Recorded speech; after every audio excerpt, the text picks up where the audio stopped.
Bom dia, alunos! Hoje, então, teremos a nossa quinta aula de nivelamento e a nossa terceira aula de metabolismo energético. Vamos falar, então, nessa aula, especialmente sobre fermentação, ok? A fermentação é um fenômeno que acontece em fungos e bactérias que estão adaptados a viver em ambientes pobres em oxigênio, e eles obtêm energia por meio da degradação parcial de substâncias orgânicas e assim originando moléculas orgânicas menores. Se você já fez um bolo ou um pão, certamente você já presenciou este fenômeno. Por quê? Porque na sua receita, certamente você tinha que colocar um pouquinho de fermento, não foi? Pois o motivo de você ter que colocar fermento na massa é exatamente para que haja o fenômeno de fermentação. O fermento de padaria, vulgarmente conhecido como fermento de padaria, o nome científico dele é um fungo, o nome científico é o Saccharomyces cerevisiae. Ele é uma levedura, também que é conhecido como levedo de cerveja.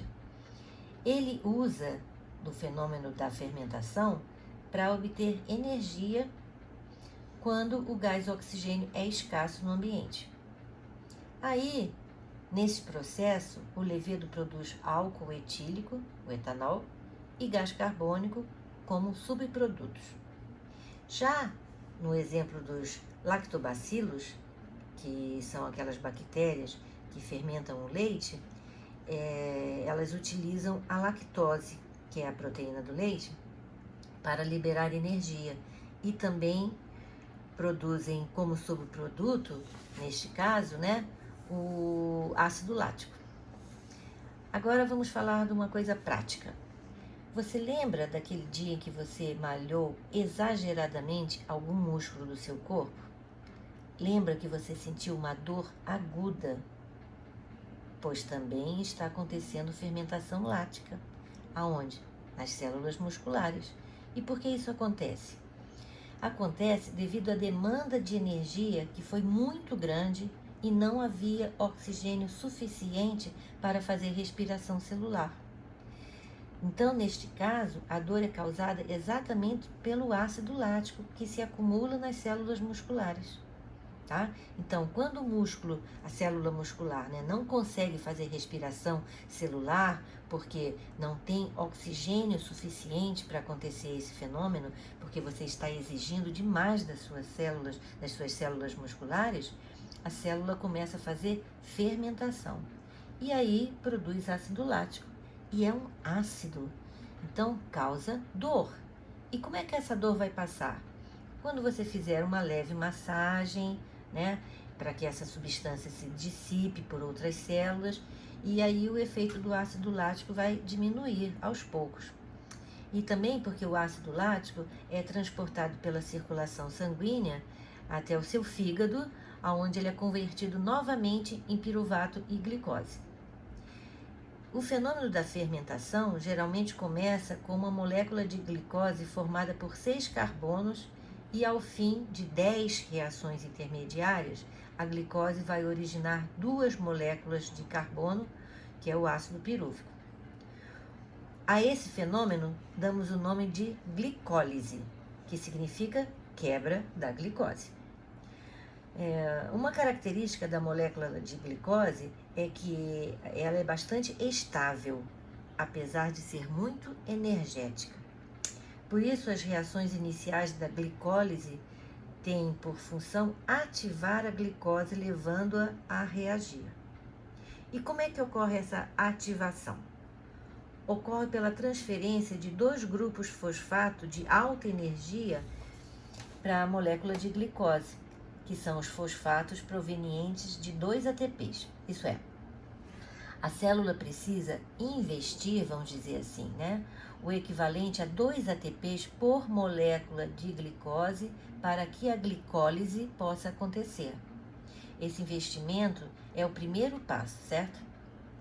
Aí vêm as reações seguintes da glicólise e a célula recupera o seu investimento inicial com lucro, porque ela consegue sintetizar 4 moléculas de ATP com a energia liberada pela quebra da glicose. Portanto, se você fizer as contas, é um investimento muito bom, né? Com um lucro muito bom. Se você pensar e comparar com o mercado financeiro, foi um investimento muito bom. Por quê? Porque a célula tem um ganho energético líquido na glicólise durante a fermentação de 2 moléculas de ATP por cada molécula de glicose metabolizada.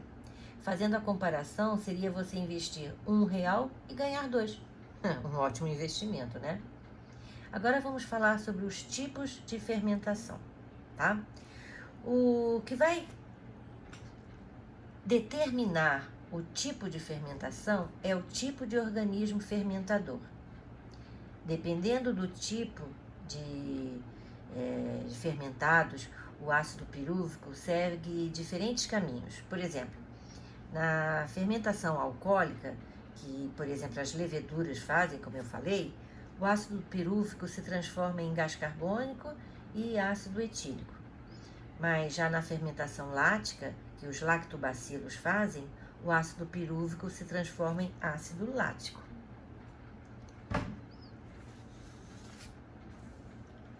Atente para o fato de que na glicólise, além do ácido pirúvico, são liberados 4 íons de hidrogênio e 4 elétrons com alta energia.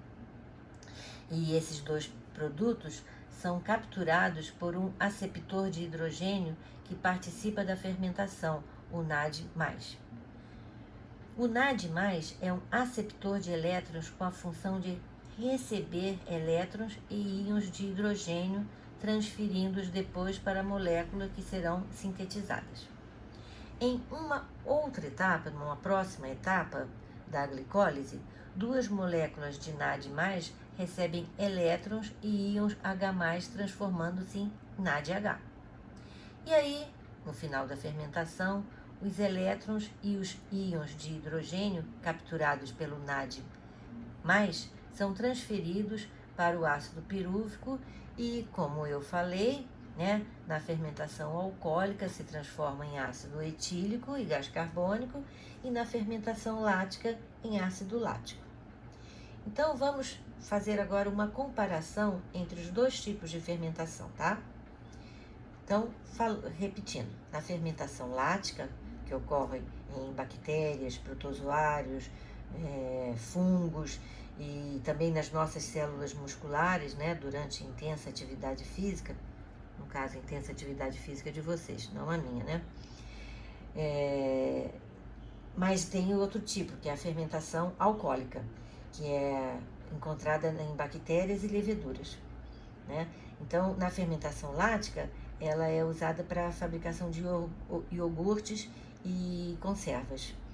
E a fermentação alcoólica é o processo utilizado para a produção de vinho, de cerveja, de pão e de bolo também. Aí, vamos falar de uma coisa bem prática que certamente já aconteceu com você. Você lembra do dia em que você esqueceu de botar o fermento na sua receita? E o que aconteceu? O bolo solou. O que é o bolo solar? É não acontecer a fermentação.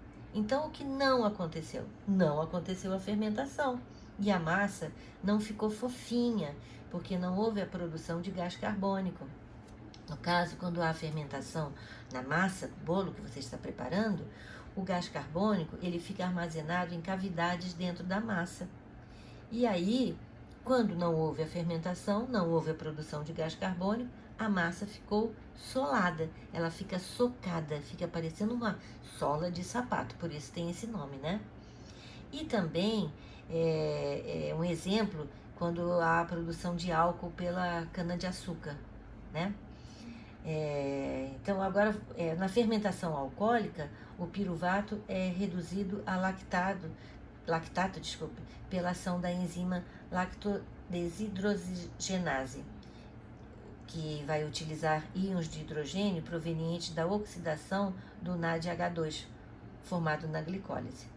E na fermentação alcoólica, o piruvato é convertido a acetaldeído através da descarboxilação oxilase, gerando gás carbônico e NADH.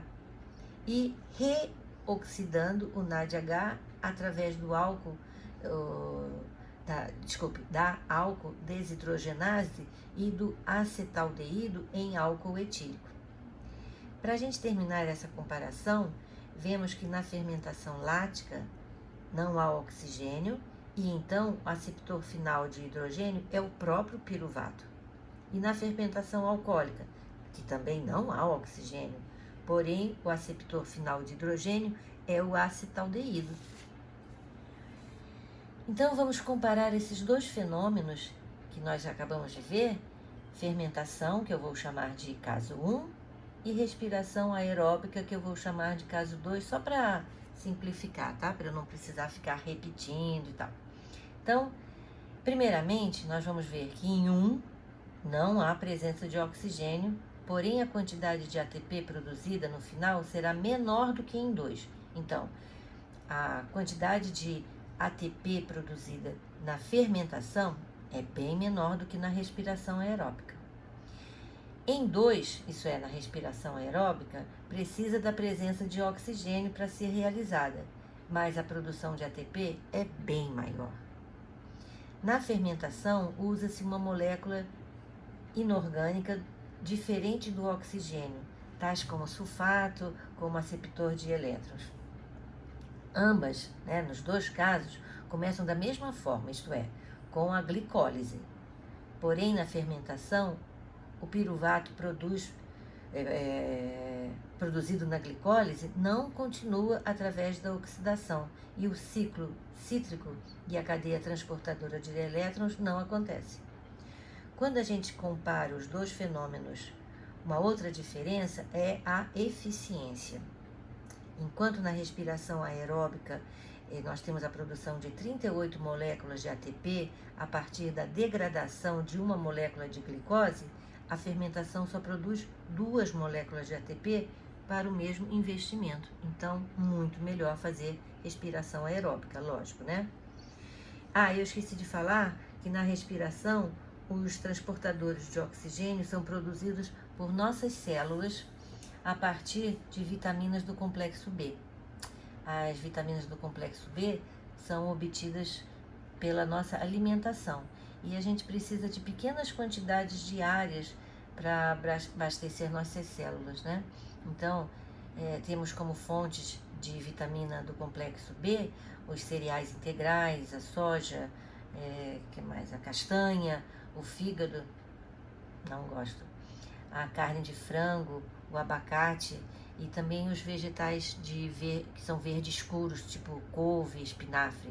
Então, devem estar presentes na nossa alimentação porque são muito importantes, né, na liberação de vitamina B, do complexo B, que são muito importantes para a nossa saúde. Um outro tipo de fermentação é a fermentação acética, né, que eu tinha esquecido de falar.